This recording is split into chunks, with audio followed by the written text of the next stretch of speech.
Hello, folks, and welcome to our mid-season edition of the BackMarkers F1Show Power Rankings. Now, this is a little bit different from the in-season Power Rankings. There's a little confusion from our first video. So in our in-season Power Rankings, we go the last 5 races. Yeah. But in this edition, for the summer break, we're going to count all 12 races so far of the 2019 Formula One World Championship and base our results that way. So let's get right into it. And we'll do it like we did in our regular season Power Rankings. We'll go from 10 to 1. So starting off in the 10th position, we have the promoted Toro Rosso driver to Red Bull, Mr. Alex Albon. Yeah, Alex Albon. Huge congrats to him getting promoted. And I think that's pretty much one of the main reasons why he's in our top 10. He's outperformed Pierre Gasly in terms of car to track ratio where he should be. Mm-hmm. Has had a few, not more than a few good races with Toro Rosso, and has shown that capability of being a top tier driver. Whether or not it's too early for him is what we'll find out in the last half of this season. But he's had a solid first half of the season, first intro to his career in Formula One, and kudos to him. I also like the way that he's bounced back in tough situations. The crash in China came out and had possibly his best race of the year, the P6 in Germany. And although he is trailing his teammate, I think that for a young driver coming in, he's done a really good job, which is why Helmut Marko and Red Bull have made the decision to promote him. So we wish him the best at Red Bull, and I hope that he can show his talent straight away in that Red Bull car. Mm-hmm. I have nothing further to add. Okay. Beautiful. Rolling right along here. All right, in P9, who do we got? I guess it's me. That's you. So we have Daniel Kvyat, not known as the Torpedo anymore. I think after his performance this season, known as Father Daniel. Father Daniel. Father Daniel. That's what we've decided on. That's at least on our podcast. Right. He's Father Daniel. And I think one of the main reasons has been his performance in Germany and how basically I think the later half of the first half of the season, he's overdone himself. I think in a lot of his performances in qualifying and when it came down to the actual race, a lot of wheel-to-wheel racing that we've seen with his teammate Alex Albon and a lot of the other drivers on the track as well. And I think just the gusto he showed in Germany to make it that high up, get past his teammates, hold back Valtteri Bottas, hold back a lot of the other drivers. I think that really puts him up there in ninth and 10th. I think Alex Albon and Daniel Kvyat are kind of, you can switch them in with the 9th and 10th position depending on how you feel. But yeah, those two have really outperformed themselves this season, just coming back into their cars. Yeah, I think you could put Kvyat ahead of Albon because one, he did get a podium, which is huge. And two, personally, I think you guys agreed on this as well, is that we thought he should get the seat at Red Bull. Yes, exactly. Due to his better performances and his skill and what he's shown, he's been in the seat before. But anyways, that's I think why we had him ahead. But as you said, Shaker, depending on your opinion, you could switch those two around. Yeah. All right, in 7th place, Tyler, we have. We're doing 8th right now, aren't we? Yes, we are. 8th place. I cannot count. 8th place. 8th place. 8th place, we have Mr. Sebastian Vettel. People are cheering right now. Yeah. Finally, they put him down lower. But it has to do with the reflection on the first half of the season, right? Not over the past 5 races. So if you had that reflection for the whole first half of the season, yes, he is down there because he has made a ton of mistakes. He hasn't performed nearly as well as he should have. He's been kind of mediocre in terms of getting those results that he needed. I don't know, it seems like he lost his confidence a little bit ever since that Canada incident. I actually feel the opposite. I actually feel like since the Canada incident, he's actually stepped up his racing a lot more compared to the first half of the season. I think that Canada incident was kind of more of a wake-up call for him that, he made one small mistake to lead to his, him getting second place and getting that penalty. I think that was kind of more of a wake-up call for him to perform better. And I think even though he hasn't performed the best in the qualifying stage, he's more than made up for it when it came to the race itself. And that's when the pressure really comes down to it. You're starting all in the same positions, lined up 20 to each other rather than going around qualifying. And the fact that his car has struggled so much and he's done a lot better compared to the first half of the season where, we saw him spin out of his car multiple times, multiple races in a row. But yeah, that's how I feel about it. Yeah, I think that position in our mid-season rankings is accurate because of his early season struggles. The fact that Leclerc has gotten more pole positions than him, he's been in more situations where he could potentially win a race. Mm-hmm. And again, with that Canada thing, he did make that mistake as well. The Bahrain spin obviously could have led to a better result for Ferrari. So I agree. The last 5 races, he's done a lot better than he did in the previous 5, and then, of course, going back to the beginning of the season. So, but in our mid-season rankings, Vettel's a 4-time world champion. He's in that Ferrari car. Regardless of the fact that it's not the best car, he should have been getting better results. Yeah. And I think that he could have capitalized on some earlier results in the season, which might have changed a couple things for Ferrari. So we have him at 8th place in our mid-season rankings. All right. Well, in 7th place, we have decided to put Lando Norris. And this was a kind of thing that we wanted to put Lando Norris up higher. I think I originally had him 8th, but we sort of agreed to put him ahead of Sebastian Vettel because of the fact that Lando Norris in his rookie season has been very impressive in that McLaren car. Obviously, we've talked ad nauseum about how McLaren has been so much better this season and how happy we are to see the progress that they've made, but also just Lando Norris and the way that he's been able to keep up with his teammate Carlos Sainz. We forget how good Carlos Sainz is, but to have a rookie driver like Norris, so young, being able to pull out these results, it's great. And he's got a lot more races to go. And I think that for McLaren, to have 2 drivers that can consistently score points, it's just added bonus. 100%. I think the candidate for Rookie of the Year in F1, as of right now at least. He's been very good, and he's had a couple blips, a couple learning mistakes, or not learning mistakes, but Learning mistakes. instances. Yeah, mistakes that turn into learning things. Anyways, English. But he has done a good job in terms of being a rookie and coming to the sport and really propelling McLaren, and him and Sainz working amazingly as teammates in that McLaren seat. So good for Lando, and someone that I think is maybe the next Brit, George Russell there too, that could challenge for that title as well. So yeah, I think it's pretty impressive by them. I one of the main reasons I would actually put him up there is because of his attitude. Sure, we've said in our last video, we'd vote him as the meme lord, but when it comes down to the actual racing aspect of it, you hear a lot of his onboards, and he's a very serious racer once he gets in that car. Despite all the stuff that we see about him in the social media, he wants to win and he wants to perform very well. And I think when he gets in that car, it's a complete different switch he has to hit in his head that he's got to finish it. And one of the main reasons I would put him there is his wheel-to-wheel racing that we've seen with Kimi Räikkönen with his teammate Carlos Sainz. Very clean racing, and with Daniel Ricciardo. I think it's one of the main reasons we put him up there. And the next driver that we have, that we did decide on to put P6, is actually Charles Leclerc. Again, he's not a rookie this year. This is his second year in F1, but I think being a rookie in that Ferrari car and him outperforming Sebastian Vettel, who's been in that car, who's been in Ferrari for years, really has put him up in this position. His wheel-to-wheel racing that we've seen with Max Verstappen in Austria, in Germany, not Germany, one of the other races I'm thinking of. The British Grand Prix. Grand Prix, yes. I think that really, says how much he is as a racer, that he can go, wheel to wheel with Max Verstappen, which a lot of the veteran drivers are kind of scared to do and were scared to do last year. Lewis Hamilton, Vettel. So I think it says a lot about him as a driver to be performing so well in that car. Very composed as a young individual coming to the sport in his sophomore year, and he's very hard on himself, and he knows he wants to do better. And obviously, I think he can. It's just a matter of fact of putting everything together and not having any of those little blips. You could have 2 race wins so far, but he's had mistakes, and his team has had mistakes that have cost him that. So it's unfortunate for him, but he has been better than Vettel so far this season.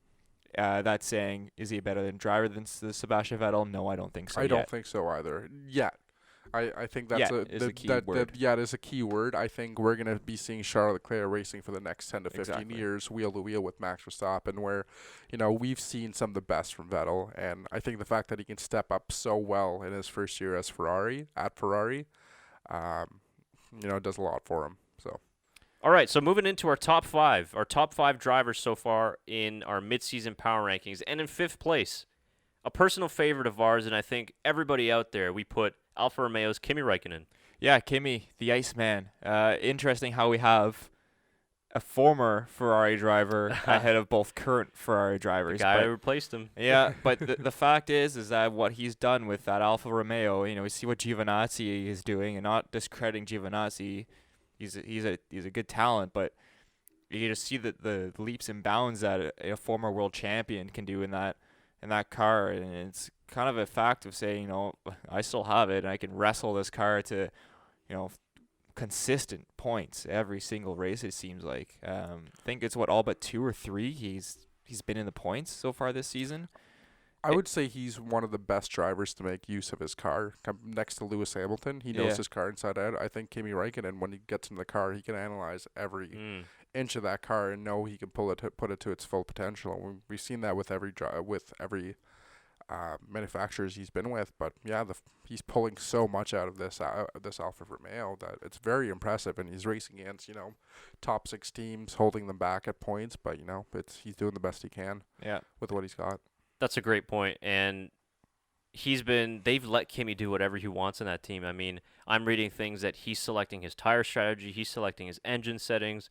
They're letting Kimi do all the decision making, and like you said, that experience of almost 20 years in F1, not exactly, but around 15 years or so in F1 racing for world championships, he's able to take out all the performance of that Alfa Romeo, even though Alfa Romeo is probably the 8th, maybe even 9th best team on the grid. So he's been getting some results that car has no business being up there, but steady Kimi Räikkönen. And coming off such a great 2018, he deserves a podium this year. And I really hope that Alfa Romeo can bring some upgrades to this car that might let them sneak out a podium in the last half of this season. So, I think that Kimi's been just ultra impressive this season for us. I agree. All right, P4. P4, we have, I think the most not out there, but just we weren't expecting this going to this season.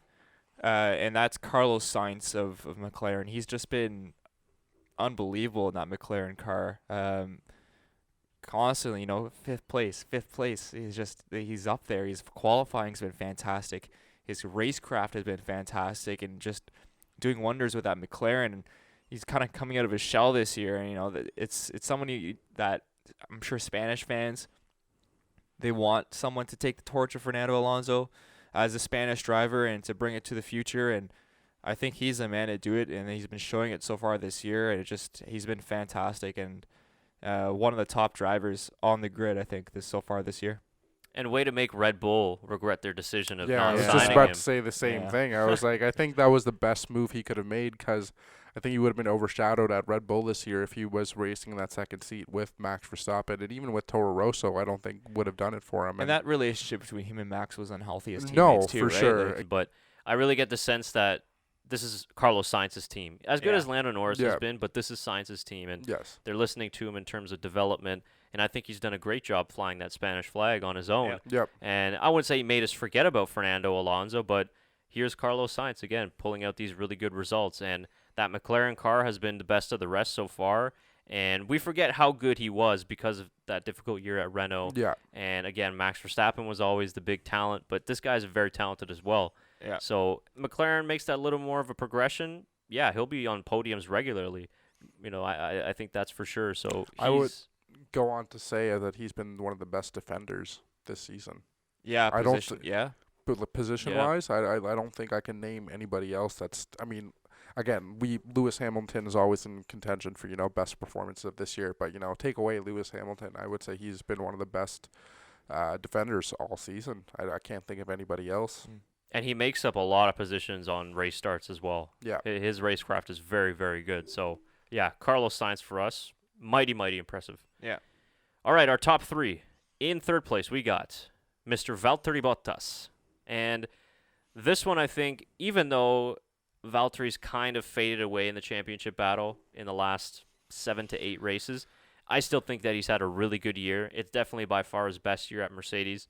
When you look at the way he started this season, out-qualifying Lewis Hamilton, that dominant win in Australia, and out-qualifying Hamilton on tracks I like would- yeah. Silverstone, the Hungaroring. That's he- impressive. I think his qualifying has been better than Lewis Hamilton all season. It's just when it comes down to the race, he's kind of just left in that position where Lewis Hamilton has the opportunity to pass him. But yeah, he's been outstanding this year, and I think he's just continuing the same way as he was last year. Just keep your head down, just race as best as you can, and try to get the best out of that Mercedes car, and try to be your own driver, especially with being in Mercedes and being Lewis's team. I think he's making that car his own and doing the best that he can in it. He is, in the end, one of the 3 drivers that have won a race so far this season. So Yeah. to say he's not in the top 3, I think, is preposterous. Yes, He absolutely. has to be in the top 3. He's won multiple races this year. And he's been a driver that, yes, had a strong start, has faded in the mid kind of season of this whole F1 season. And I'm sure is enjoying this break to regroup and have mentally prepare for the second half and to try and come out with that crazy Valtteri, that determined, focused Valtteri that we saw at the beginning of the year, and get his confidence back. And what a race win could do for him in Spa would be, that could change the whole season around. So to say that Valtteri is completely out of this scenario, I think is silly, because he's in a top performing car, he's a top quality driver, and he's proven he can win this season. All right, so getting into our top 2 positions, and revealing number 2, I think will probably be an easy to find out who will be number 1. No, I don't know. I don't think so. It was Are you not putting Pierre Gasly number 1? Yeah, I thought Nico Rosberg was number 1. Come on, man. Nico. Lance Stroll, number 1. Yeah. Well, I said last time it was Roman. But I think that statistically and also just in a general, this is probably the accurate. So we put in number 2, Max Verstappen, Holland's own. He's had a tremendous season, no doubt. And not just season, but dating back to 2018 as well in Monaco. We've gone through this a bunch of times of how well that he's driven and how well he's performed. The reason why we didn't put him number 1 is because statistically, when you look at it, Lewis Hamilton has been the dominant driver this year. He has been. Which just reveals our number 1, but well, I think pretty people obvious. can figure it out. Yeah. You have Lewis Hamilton. He's the championship leader. He's the points leader going into the second half of the season. Yes, Verstappen has been fantastic in this middle part of the season. This last month has been one of the best he's had in his career. But Lewis Hamilton was dominant for the first half of the season. And to say that he's not number 1, I think, is silly. The stats show it. The points show it. Whether or not the second half is different and Verstappen can really put that push, it's shown that he has the capabilities to do it. Red Bull has the capability of doing it. So whether or not everything comes together for Red Bull in the second half. yeah, and then obviously revealing our number 1, which is Lewis Hamilton. He's had his most successful start to the season ever, and he's never had this many race wins as he does now heading into the summer break.